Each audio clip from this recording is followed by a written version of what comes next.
तो आज हम जल संसाधन चैप्टर का जल प्रदूषण क्या है, जल प्रदूषण की रोकथाम के उपाय, इस चैप्टर को लेके आए हैं। ये आपका विज्ञान में, हिंदी के निबंध में और गृह विज्ञान आदि में पूछा जाता है और सामाजिक विज्ञान में भी ये 6 नंबर का प्रश्न आता है। तो एक प्रश्न को तैयार करने में आपके 3-4 विषयों का समाधान हो जाता है 6 नंबर का।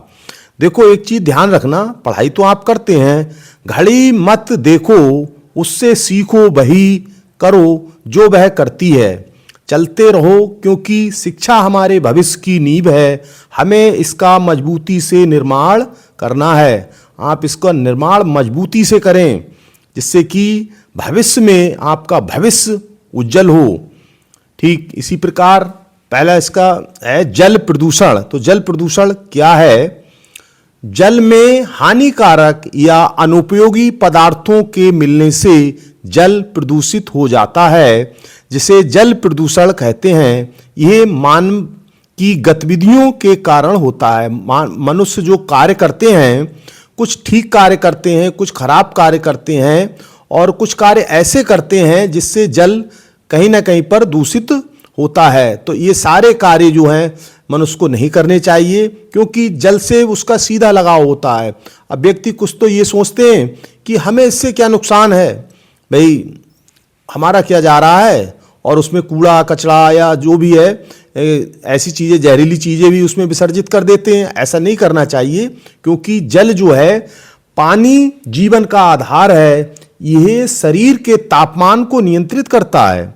ये रक्त में मिलकर ऑक्सीजन को कोशिकाओं तक पहुंचाने का भी काम करता है, हमारे शरीर के अपशिष्ट पदार्थों को बाहर निकालता है, और शरीर में 50 से 60% तक जल होता है।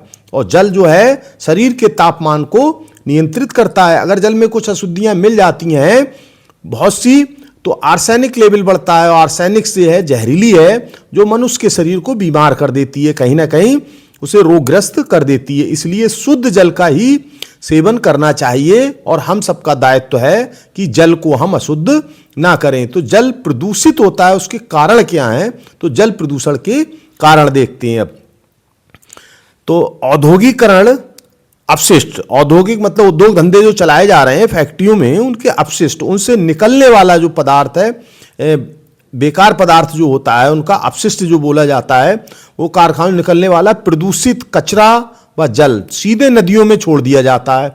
ऐसा नहीं करना चाहिए, सीधे नदियों में नहीं छोड़ना चाहिए, उसका शोधन किया जाए और शुद्ध पानी को ही उसमें छोड़ना चाहिए नदियों में, जिससे नदियों का पानी प्रदूषित ना हो। यदि नदियों का पानी प्रदूषित होता है तो उसमें रहने वाले जीव जंतु भी प्रदूषित हो जाएंगे। और जीव जंतु, कुछ जीव जंतु ऐसे हैं जैसे मछलियों का सेवन व्यक्ति करता है, और मछली जो है रोगग्रस्त है, रोग से पीड़ित है, और वो मनुष्य उसे खा लेता है, तो वो भी उससे रोगी हो जाता है। तो ऐसा ना करें जिसका प्रभाव मनुष्य पर भी पड़े। और बालों में लगाने वाली डाई जो होती है, उससे लगभग 60 से 70% लोग हमारे देश में जो हैं आज डाई का उपयोग कर रहे हैं। और ये डाई इतनी जहरीली होती है, जो पानी के साथ घुलकर और ये नदियों में पहुंच जाती है और वहां के जीव जंतुओं को हानि पहुंचाने का कार्य करती है। अगला नंबर 2, घरेलू सीवेज का गंदा पानी सीधे नदियों में नहीं छोड़ना चाहिए, उसका शोधन हो। शहरों का गंदा पानी, मलमूत्र, रसायन आदि को सीधे नदियों में नहीं बहाया जाना चाहिए।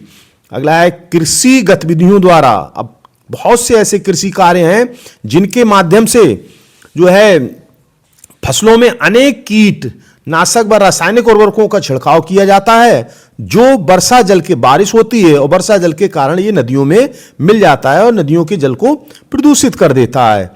अगला है इसमें प्लास्टिक कचरा व अन्य अपशिष्ट जो है पदार्थ हैं, उन्हें नदियों, तालाबों, समुद्रों, झीलों में प्लास्टिक कचरा सीधे लोग डाल देते हैं।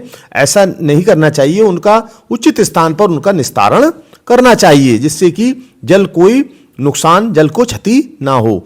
अगला है तेल रिसाव। समुद्री जहाजों के द्वारा विदेशों से तेल का आयात निर्यात होता रहता है, तो उनका कभी कभी जहाजों में रिसाव हो जाता है, किसी कारण लीकेज हो जाता है, जो समुद्री जीव जंतु उससे प्रभावित होते हैं, जिसका प्रभाव मानव पर भी पड़ता है।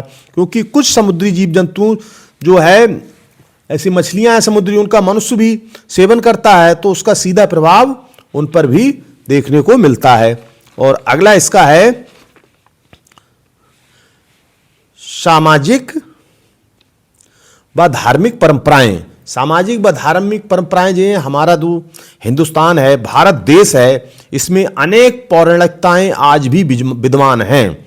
जैसे शवों को प्रवाहित करना, पूजा सामग्री डालना, मूर्ति विसर्जन करना आदि, तालाबों में सिंगाड़े लगाए जाते हैं, सिंगाड़े की बेल, और उसमें कुछ रोग हो जाते हैं, इसलिए उसमें जहरीले दवाओं का उसमें स्प्रे किया जाता है, रसायनों का स्प्रे किया जाता है, छिड़काव किया जाता है, जिसका सीधा प्रभाव जो है पानी पे पड़ता है, पानी भी जहरीला हो जाता है, और जो भी है जल में रहने वाले जीव जंतु भी जो है वो बीमार पड़ जाते हैं, उससे रोगग्रस्त हो जाते हैं, और उनसे जो है मनुष्य भी रोगग्रस्त होता है। तो ऐसा ना करें लेकिन बहुत कम जो है, उससे से ज़्यादा उसमें नुकसान ना पहुँचे। थोड़ा आवश्यकता हो बहुत तभी थोड़ा बहुत उसका छिड़काव करें। लोग उत्पादन बढ़ाने के लिए अनेक खरपतवार नाशकों का प्रयोग करते हैं, अनेक जहरीली दवाइयों का प्रयोग करते हैं, ये ऐसा नहीं करना चाहिए। जबकि अगला है अम्ल वर्षा। अम्ल वर्षा में क्या है, वायु प्रदूषण से प्रदूषित वर्षा का पानी व नदियों के जल को प्रदूषित कर देता है। वायु प्रदूषण से प्रदूषित बारिश होती है, और बारिश का पानी जो है, वायु में जो प्रदूषण है, जहरीली जो हवाएं हैं, वो बारिश के कारण नीचे आ जाती हैं, और नीचे आने के कारण पृथ्वी पर और बारिश के पानी के बहकर नदियों में चली जाती हैं, और खेतों का भी जल जो हमारा जो है, फसलें जो प्रदूषित होती हैं छिड़काव के कारण, वो भी उनमें घुलकर नदियों में पहुंच जाती हैं। तो इससे भी हमारा जल नदियों का प्रदूषित होता है। तो ये तो इसके कारण रहे, कई कारणों से नदियों का जल प्रदूषित हो रहा था, लेकिन इसके रोकने के कुछ उपाय हैं, सुझाव हैं कि जल प्रदूषण को आप रोक भी सकते हैं। तो उसके हैं, जैसे कारखानों से निकलने वाले अशुद्ध जल व अपशिष्ट पदार्थों को शुद्ध करके छोड़ना चाहिए। उसकी अशुद्धियों को समाप्त करा जाए, कम किया जाए, शोधन किया जाए, और इसके बाद उसको नदियों में पानी को छोड़ा जाए। अगला है, सीवर का गंदा पानी शुद्ध करके नदियों में छोड़ना चाहिए। खेतों व तालाबों में कीटाणुनाशक दवाओं का कम से कम उपयोग करना चाहिए। बहुत ही आवश्यकता हो तभी उनका उपयोग करें, अन्यथा अनावश्यक उनका उपयोग ना करें, और जितनी क्षमता कम हो तो उसका उपयोग करें, जिससे कि पानी को भी बहुत ज़्यादा नुकसान ना हो। अगला है, शवों को बहते जल में प्रवाहित ना करें। हिंदू धर्म में बहुत से ऐसे पौराणिकताएं चल रही हैं जिसमें शवों को जो है प्रवाह कर देते हैं, बहा देते हैं नदियों में। तो उससे क्या है, वो सब सड़ने लगते हैं, और जो है बहुत ज़्यादा उसमें प्रदूषण फैल जाता है नदियों में भी, और बहुत कीटाणु वगैरह पैदा हो जाते हैं, तो ये सब नदियाँ प्रदूषित हो जाती हैं। तो ऐसा कदापि ना करें। अगला है, समुद्री जल में परमाणु विस्फोट आदि नहीं करना चाहिए, क्योंकि समुद्री जल में आप परमाणु विस्फोट करते हैं तो अनेक जहरीली किरणें निकलती हैं जो उसमें शामिल हो जाती, पानी में घुल जाती हैं। तो ये भी ऐसा नहीं करना चाहिए। अगला है, जल जागरूकता का प्रचार प्रसार किया जाए। जल को शुद्ध बनाना है, उसके लिए लोगों में जागरूकता लाना अनिवार्य है, क्योंकि लोग जागरूक होंगे तभी जो है इस मुहिम को सफल बनाया जा सकता है, जल को स्वच्छ रखा जा सकता है। अगला, अधिक पेड़ पौधे लगाए जाएं जिससे पर्यावरण शुद्ध होता है।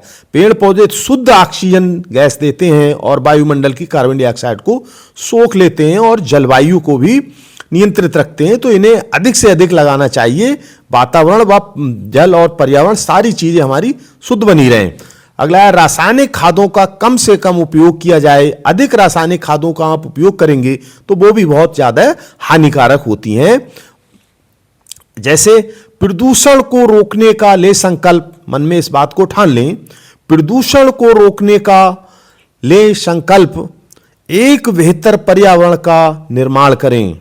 एक बेहतर पर्यावरण का निर्माण करें। जब पर्यावरण शुद्ध होगा तो मानव भी स्वस्थ होगा। और ये एक चीज बात कही अरस्तु ने कि स्वस्थ शरीर में स्वस्थ मस्तिष्क का विकास होता है। इस चीज का आप ध्यान रखें। तो इसलिए स्वस्थ होना बहुत जरूरी है, तो उसके लिए पर्यावरण का स्वस्थ होना भी जरूरी है। इन चीजों का ध्यान रखें। पर्यावरण का हमारे जीवन पर बहुत सीधा प्रभाव पड़ता है और सभी की इसकी जिम्मेदारी है। सभी लोगों को पर्यावरण की ओर ध्यान देना चाहिए।